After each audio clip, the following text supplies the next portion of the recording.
It's true. Performers at heart make very difficult and terrible teachers. We are trying to find another performer in our students. So you set the expectation at the beginning of the class. To gain the attention span, you need to be dynamic in your storytelling. Hey, thanks for being here. My name is Kevin. I'm the founder of Thala, and I've been a music teacher for more than 21 years. And recently, I met a bunch of young graduates and teachers that had just about a year or two experience and had a lot of questions. So I was handed off these questions from how do I handle the class?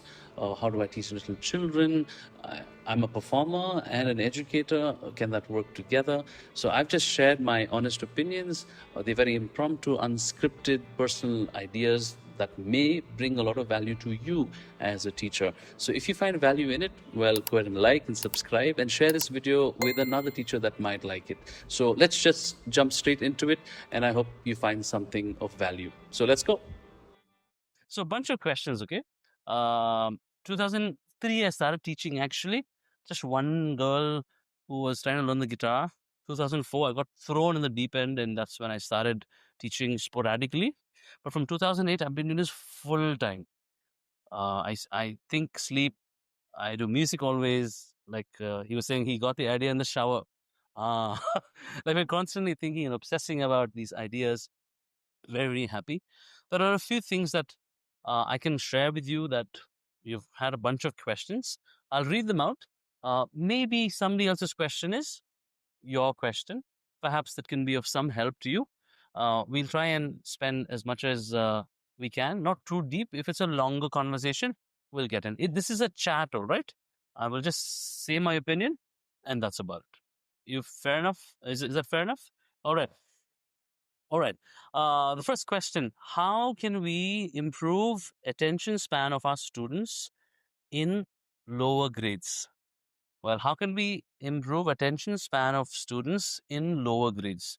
We've already discussed this for children that are from nursery all the way up to 7. They are called early childhood. Yeah, that's the what do you category for them to gain their attention. One of the best ways is to adopt and teach, as you know, through play. Do not bore them with instruction and theory and all mundane ways of teaching. You will suck the joy out of learning this beautiful art form of music. To gain the attention span, you need to be dynamic in your storytelling. Incorporate stories into your class so you can get the attention of a child.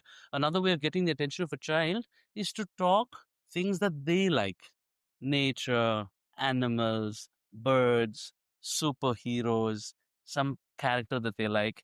Use that character in your story to gain their attention, yeah, and then eventually bring them into a engaging activity. That engaging activity needs to be gross motor skills. It should not be multi-stepped. Why are you not getting their attention span? Because you're teaching a concept that can be too above their level of thinking, or it's too simple. So what happens? The child is either distracted or the child is bored. So what you have to do is find an suitable topic and a activity that is appealing to the child, and the approach should be playful. So if the child is distracted, whose fault is it? Is it yours or the child's fault? It is never on the child. It is always on the teacher.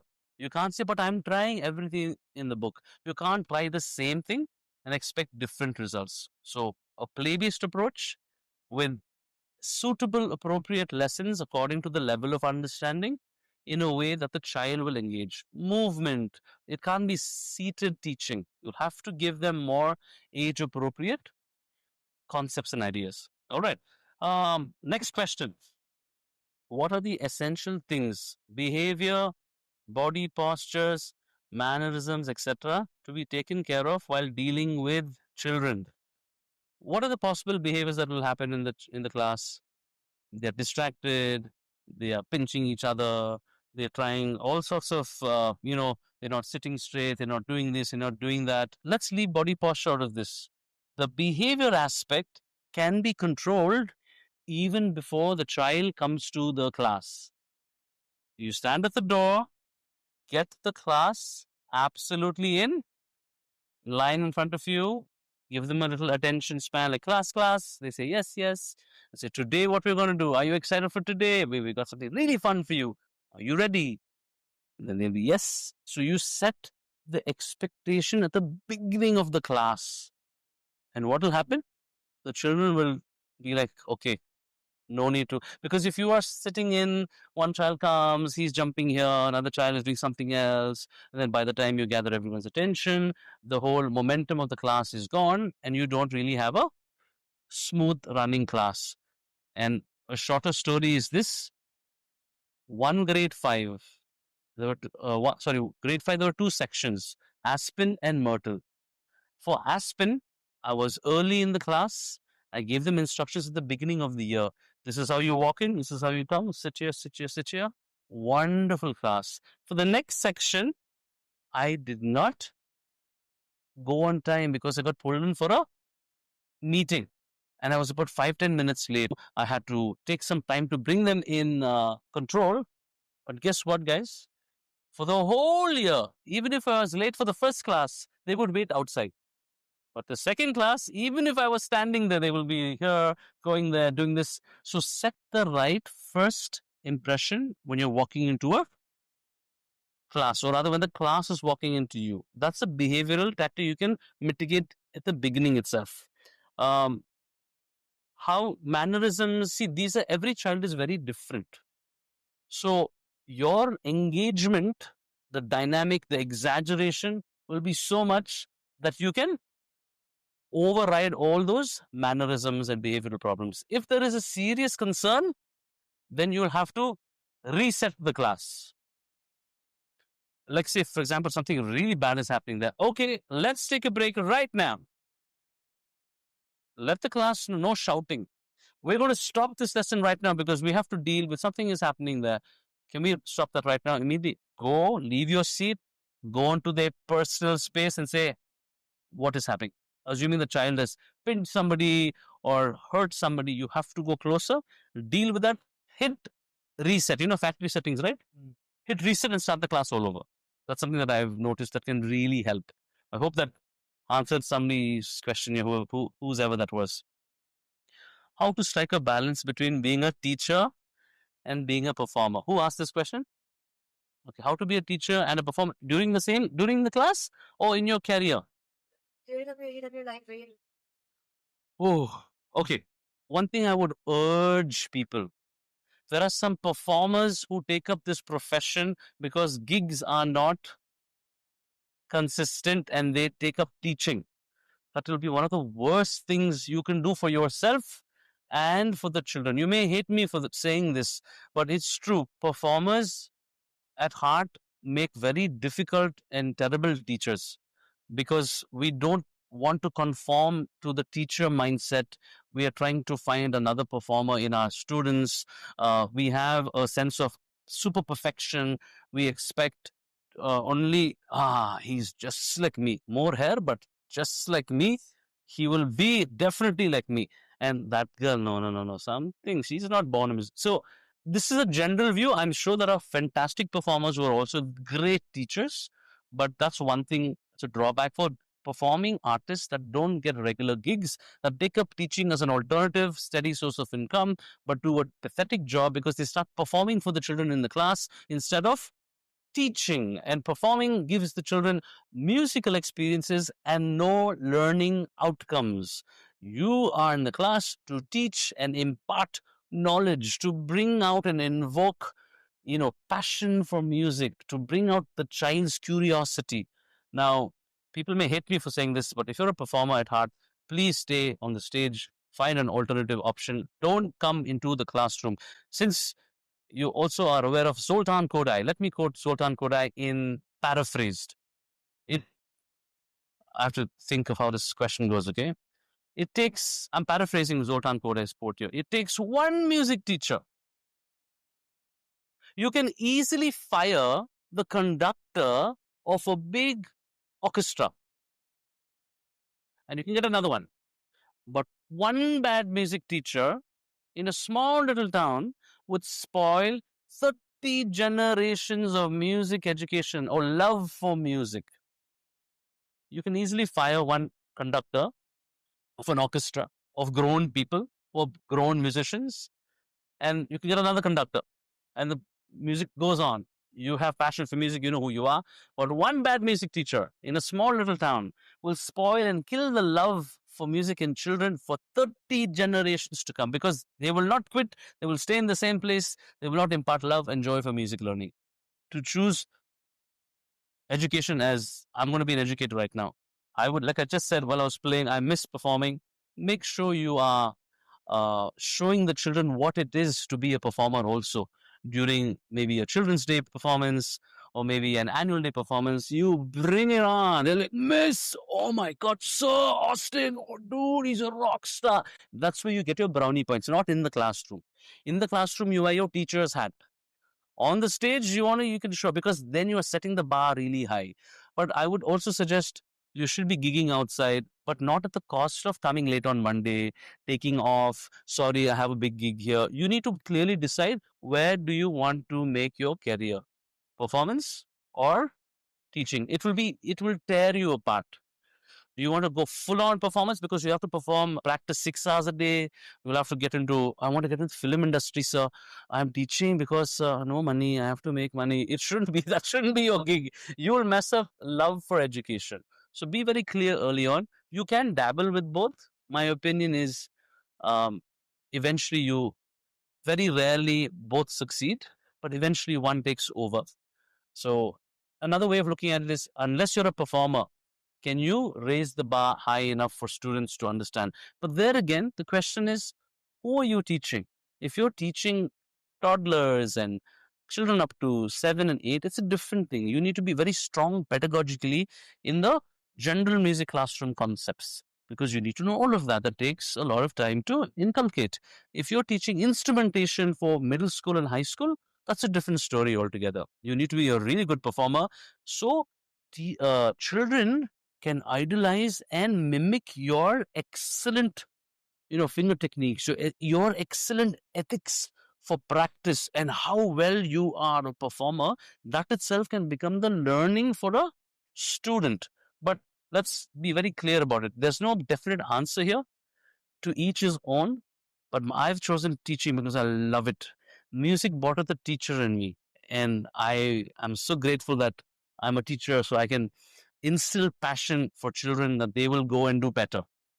That's, I don't know if that answers your question, but it's a big mushy stuff that I'm just telling you. There's no true answer for it. You'll have to determine for your life. Yeah. I hope. Thanks for that question. Very good question.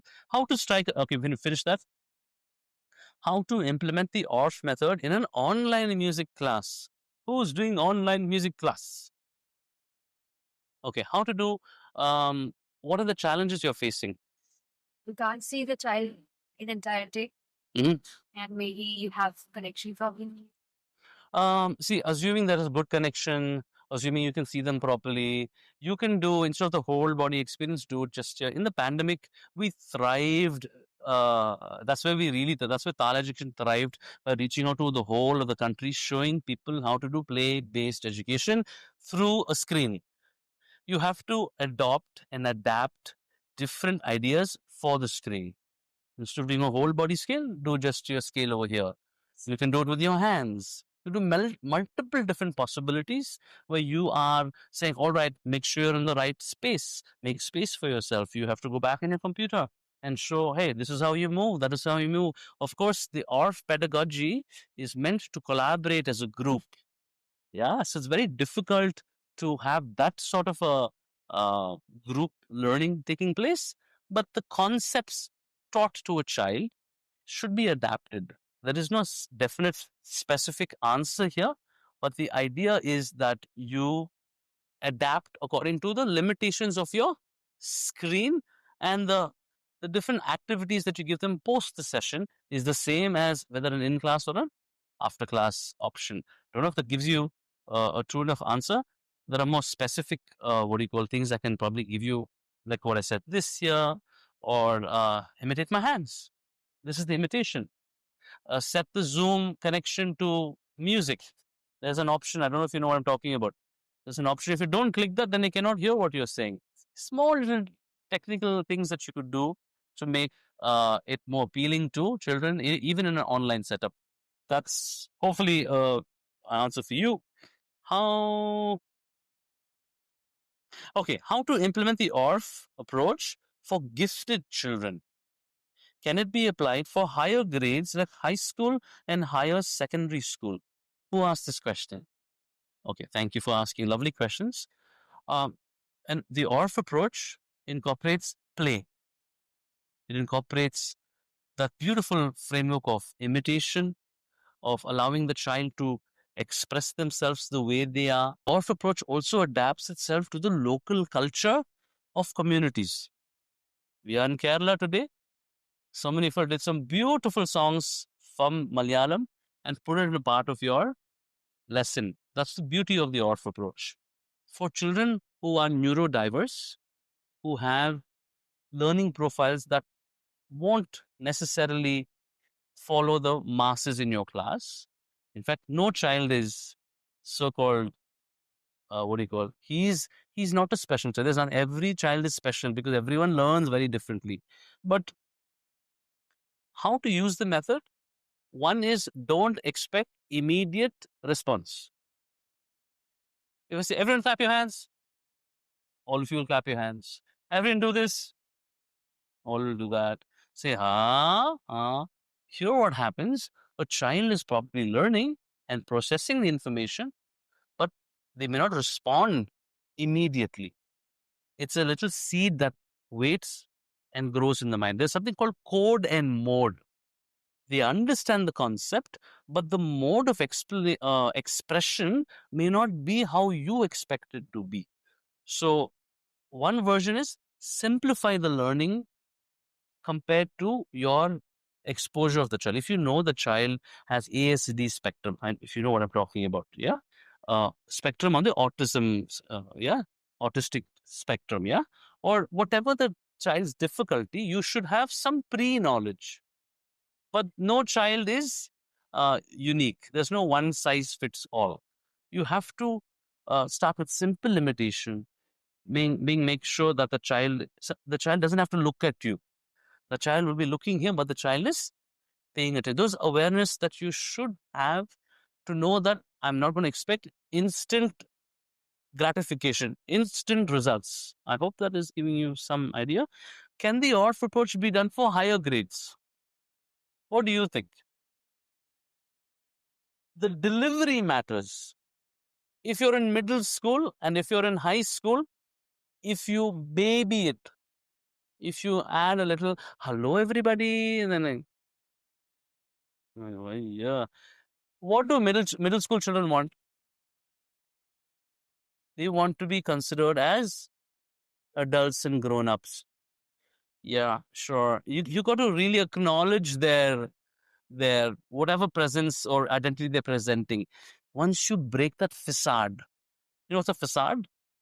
It's a it's a persona they're trying to emulate. It's a mask. Once you break the facade, you can do anything with a middle schooler. Worst thing to start with middle school, okay, today we're going to do movement. Oh, no. Middle school children don't like to move. They're very conscious of their bodies, right? So you don't call it dance. You call it imitation, call it something else. Term it differently. But it's the approach. If I present the concept to you differently, then you will receive it differently. Do you know what I mean? So my suggestion is how you present the same concept is going to be the deal breaker. Well, middle and high school will say, hey, this is so cool. I can get to do it. I've done that with middle and high school and it works perfectly well. It's just that the learning curve will be faster. So you need to have more activities to do it. So it works brilliantly well with middle and high school. What to do next if the game played is not a success? Did you also ask this question? Thank you. What to do if the game that we did is a flop? What to do? Who asked this question? Okay, we're playing a game. Good question. If you're playing a game and the game didn't succeed, it flopped, what do we do? Yes, please. Thank you. We improvise. My concept is 80-20 principle. 80% you plan. Unfortunately, on that day, whatever happened, the class was not receptive. You were not feeling it. You were not in your mojo. You tried the game. Hey, that didn't work. It's okay. Let's try that again. Or you know what? You should have the presence of mind to say, let's move on to something else. Or let's try it. The question is, why didn't it work? You should be able to assess it fast. Maybe it's a game that was too difficult for the children. Maybe you didn't break it down in phases, or maybe the instruction didn't land well. You should analyze it quickly and either redo it or improvise or move on. Guys, can I say something? Every class is not going to be a success. Many classes will be, yeah, you're going to bomb. It'll be horrible. Like, why am I doing this? Let me just go back to my whatever job you wanted to do. It'll be very bad. Initial years will be very difficult. You're trying to do something, it won't succeed because you have to learn and hone the art of speaking, presenting ideas to little minds. Same idea to middle schoolers. What do I change? My energy, my demeanor, my tone. It flopped. What to do?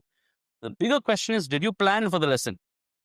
If you're doing music education jugad and every class is going to be like that, then that's a problem. But I hope that answered your question. It's okay to flop, try again, improvise, or move on to your core concept that where you were going. It's okay. Hit reset. Yes, it flopped. Let's try again. Accept the fault because children know that it didn't work if it is older children. If it's younger children, guess what? They don't know what happened. You just have to, it flopped only in your mind. They don't really know. Like when you make mistakes on stage in your piece, you'll make a mistake and how do people know you made a mistake? From my face. If you don't, mistake, no one will know you made a mistake. We are so conscious of, oh, I'm such a genius. I'm such a perfectionist. Everyone needs to know I made a mistake. That's what it is actually. They're trying to cover up and tell everybody, I'm so good, but I made a mistake. I'm letting you know that I made a mistake. And especially worse, you're playing and that guy is making a mistake. Ting, ting. You're trying to tell you are better than him. What are you doing? The full audience can see you. You're judging another guy. The mature thing to do is, best part is I'm telling myself, okay, I'm the one that I'm very animated. So my face is very obvious. So stack, horrible jazz is happening there. You just quietly drum. Afterwards, Kajay, what are you doing, man? Useless fellow. You can tell him whatever. During the event, just move on. Vimal, does it answer your questions? How can we make a student who's completely not interested in music or activities to listen to our sessions? Who asked this question? Hey, Dimel again. I'm going to read this question once again. How can we make a student who's completely not interested in music or activities? Is there something like that? Is there something like that? For a student not to be interested in music? They see it. Your eyes are telling you that it is not, that they are not attentive or they're not paying attention. The question here says to listen to our sessions. Why are they supposed to listen to your sessions? Maybe if your sessions are more to do, they'll be a little more attentive than just listening. Right now, it's difficult for you because you're listening to me and you're like, oh man, I have to listen to this guy, what all he's saying, some random things. I don't know his idioms. You have to process it. But if I make you do stuff, you become more attentive. If you're dynamic, if you bring passion, if your story is much more interesting, exaggerate. What's that Malayalam word? Exaggeration? Exactly, that word. They will lean in and listen to you. But let me tell you one thing, children, I'm sorry. Let me tell you one thing, teachers. To your eyes, the student is not looking. Sometimes the student is very much present in the class. They just are not looking at you. Sometimes they are so busy doing that, but their ears are completely focused. If it's a lecture, my suggestion is if you're dealing with little children, it should not be about listening. Inculcate a doing class, an activity based class. Even if it's listening, it's a story with a prop, it's a story with a book, it's a story with actions, it's a story with you moving around, where the child is listening. And even if they're not listening and they don't want to listen, maybe they had a bad day. Maybe their mama didn't give them their favorite toy last night. Or maybe, I don't know, they had a fight with their sibling. There's so many things that a child happens. And you're dealing with a group of children. It's okay to have a bad day. You don't have to have everybody involved in every class. Would you like to play this right on? No, that's all right. We'll come back to you later. Let me know if you want to play, all right? Perfectly fine. Move to the next child. Because not everybody are in the zone, right? It's an art form. You have to feel it. You yourselves are artists. When you go back, do you want to play that? Yeah, man, I want to sleep. Correct? Sometimes I go home, I don't want to listen to music. I'm like, a whole day I've been listening to improper music. As a musician, you will never hear, as a music teacher, you will never hear proper music played more than 4 bars. Let's start again. Let's start again. Okay. Then finally, after next grade, 8 bars. That is going to be your life for the long time. You have to get used to it. So when I go home, I don't want to listen to music. I want to sit quietly. So imagine the child. They may not want to do it. What we need to do is look at alternate options of how can we make the class more interesting, more dynamic, more fun. So you can bring them into your story. And if they're not feeling it that day, perfectly fine. It's okay. All right. I hope that answers your question, Dima. All right. Lakshmi had a very beautiful question. I know you guys are sleepy. Stand up 1 minute. Stand up. Lift your hands. Slap your friend. No, I'm just joking. Pinch your friend. Tickle your friend. Tickle your friend. Tickle. Tickle. Tickle. No, no. Tickle those ears also. Okay. Sit back again. Sit back. Sit back. Okay. Hey, Lakshmi had a very beautiful question. Okay. Let me see what your opinions are. This is a discussion also. I'll tell you this story. It changed my perspective as a music teacher.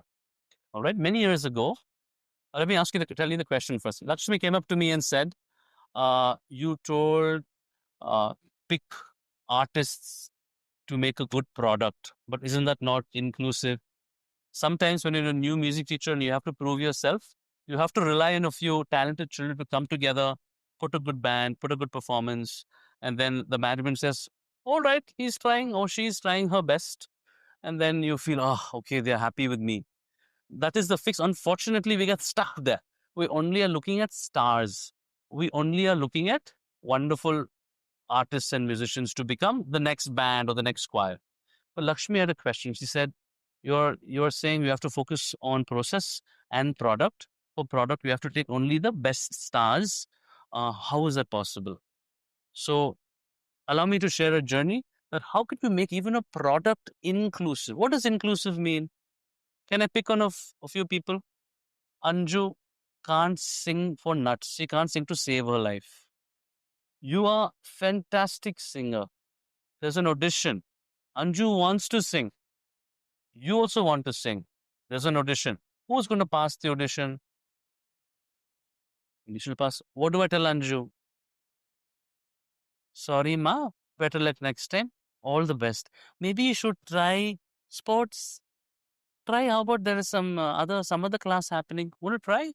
That's what we do to our children, right? We have an audition and we tell them you are good, you are not good. You don't tell them that, but they get the message.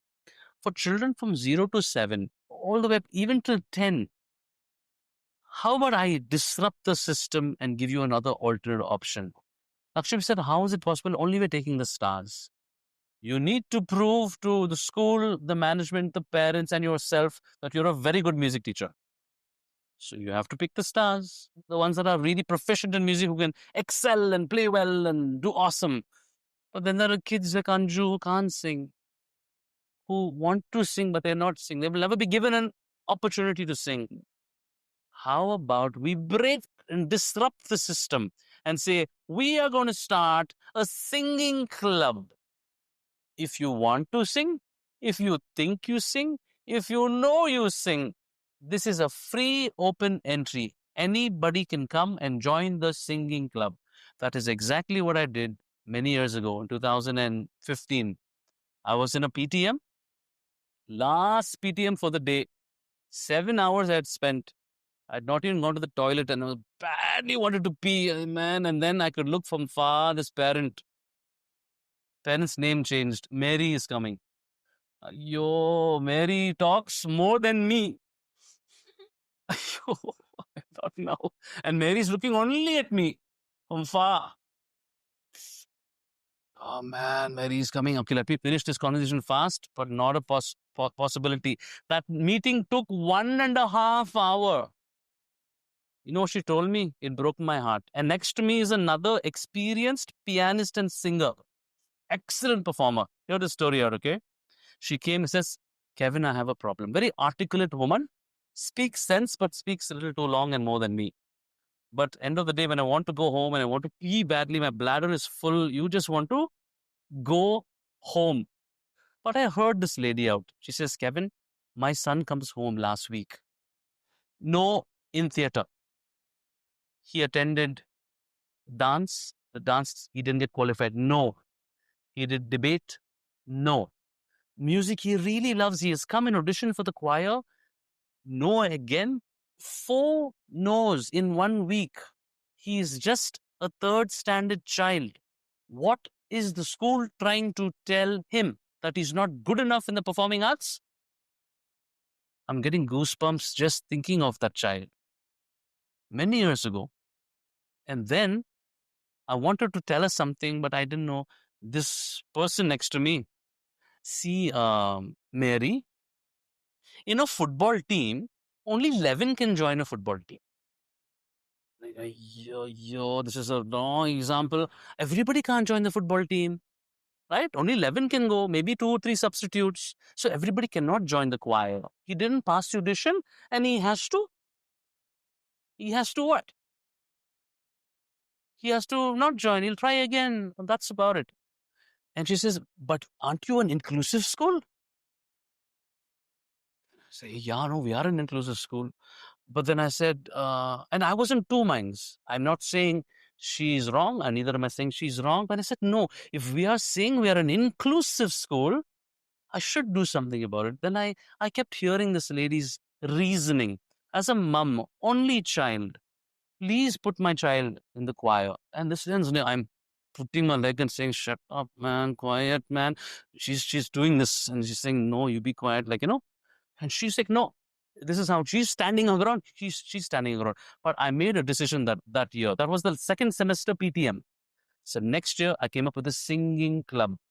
Anybody can join the singing club.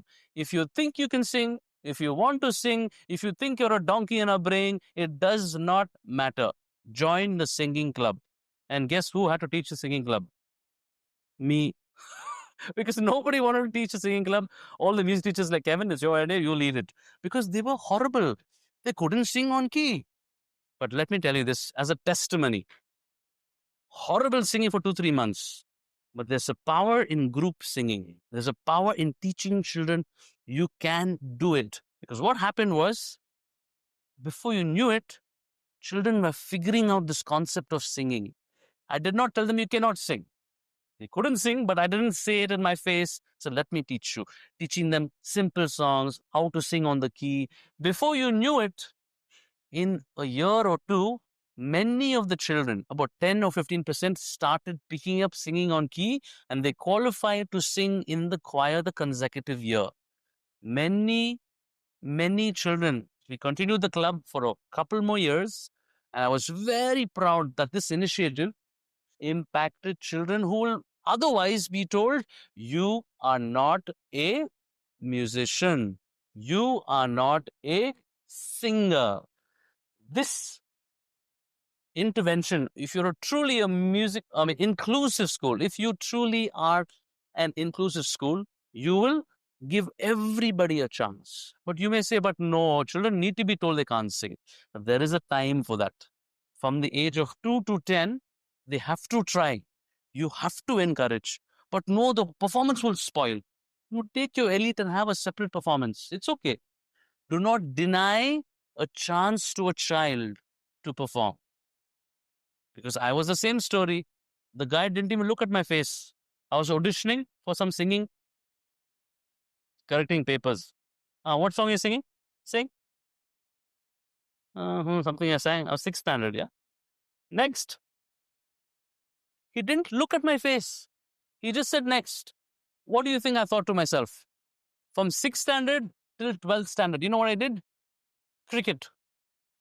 I didn't care about music. The irony is I'm doing a music education company teaching teachers how to teach music. It is so ironic because I don't know. For me, I believe it's a calling for me, but you don't be that person. Let's make music inclusive. You can make an awesome band somewhere else. It's with the elite group, but you have to keep music inclusive. Your will your performance be awesome? No, it'll be pathetic because not all are amazing singers. That exclusive band is trying. Don't make them feel second grade or second rate citizens. Make them feel they're trying because there will be an outcome. There will be another Teresa, another Anju, another Elisha coming out of the ones that are not talented. So that's my, what do you call, answer to Lakshmi. If Lakshmi is going to listen to this later, that's my answer to Lakshmi. Okay, last two questions before can we go home. How can we deal with a neurodivergent student in the class? I've already told you this. Include, don't just seclude them, say you cannot learn. The neurodivergent child may not respond like a regular, so-called regular child, but they are listening. Give them opportunities. It's called differential education. Give them a much more simpler task that they can do. It doesn't have to be the same task. Maybe they are visually impaired, or maybe their hands may not work accordingly. How you need to have the discussion to deal with the child. Play works amazingly well. All right. How to transform into a teacher who is free person without any inhibitions so that they can follow their students to be free. Oh, wow. You don't have to put your hands for this. Let me ask that question once again. How to transform into a teacher who is free, who's a free person without any inhibitions. I'm not going to ask to put your hand, but I will answer it, okay? So that they can follow their students to be free. Wow. Do teachers have insecurities? Do you think it comes into their way when they're teaching? What could be your insecurities as a teacher of music? Sorry, a lack of humor. Okay, anything else? An inhibition to move. Okay, what else? Speaking the language confidently. Anything else? The techniques. All right. Here's what I can tell you, teachers, future teachers to be, and present teachers to be. It's a journey that everyone takes.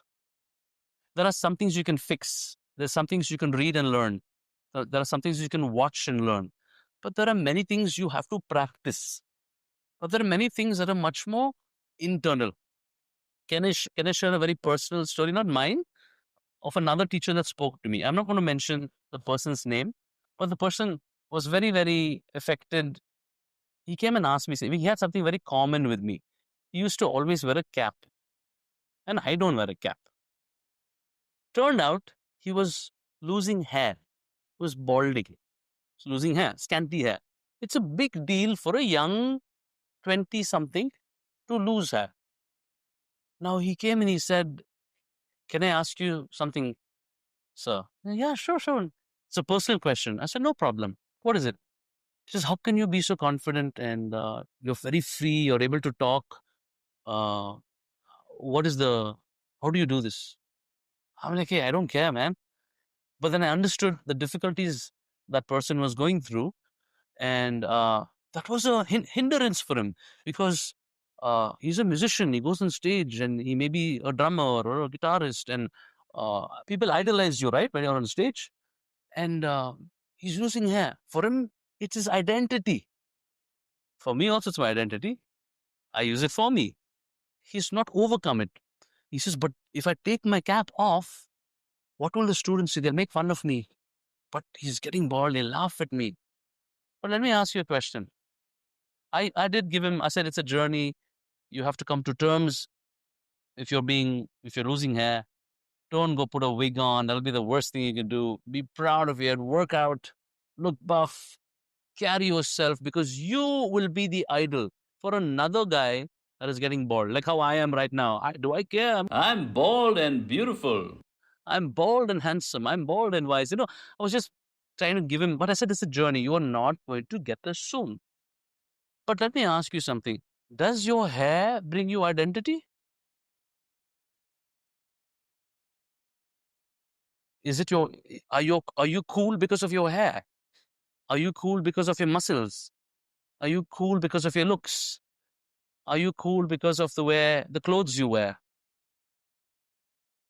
It's a question you have to ask yourself. These are more internal identity concerns or issues you've got to deal with. I'm not a psychologist, but I did overcome limitations physically that other people may think, how can you teach your pod? Your nose is big, but my whatever, I have something else, I can't bend. Wear comfortable clothing if dressing is a problem. Understand that you're teaching children. They feed off your energy. They idolize you. It doesn't matter. If my teacher can be XYZ and still be confident, they will mirror you. They will start saying, I want to be like him. I want to be like her. So, getting over your inhibitions, if you put the child first, if the child's interest is at heart, you will overcome your inhibitions soon, because your intention, you stop thinking about yourself and you start thinking about the child. Make sure there's nobody around, no adults around, only the children. Let go, wear a comfortable clothing if you feel movement is not your thing. It doesn't matter if you're getting bald, if you feel you're, no, but I'm dark, or oh, no, I have a big nose, oh, but I have a gap in my teeth. There'll be so many things that people feel insecure about. Understand that everybody is going through different insecurities. The moment you accept yourself for being you, the moment you're comfortable in your skin, this is me, this is who I am, you are let go of all that insecurity and you become comfortable. And because you are cool, and because you carry yourself the way you do, the students say, hey, that teacher is really cool. And you have to be you. Do not copy the accent. Do not copy the, you have to dress well. You have to smell good. Have a bath every day. You can't be on slob. Can't be some dirty looking person. Present yourself the best way, and you see how it transforms your class. But it is a journey. There is no short fix. Emulate, follow other people. And it's what you can fix outside, learn, get up to speed and work. Internal struggles are a journey. I hope that answers whoever asked that question. I know it's an anonymous question. I don't want to ask you to put your hand up. If you haven't asked, you can ask now, or you can send it out to Teresa or Renoy, and they'll send it out to us, and we can go ahead and talk to you about it. This is just my experience for 21 years. I'm very happy to share it. It's been a privilege, guys. Thank you for your time.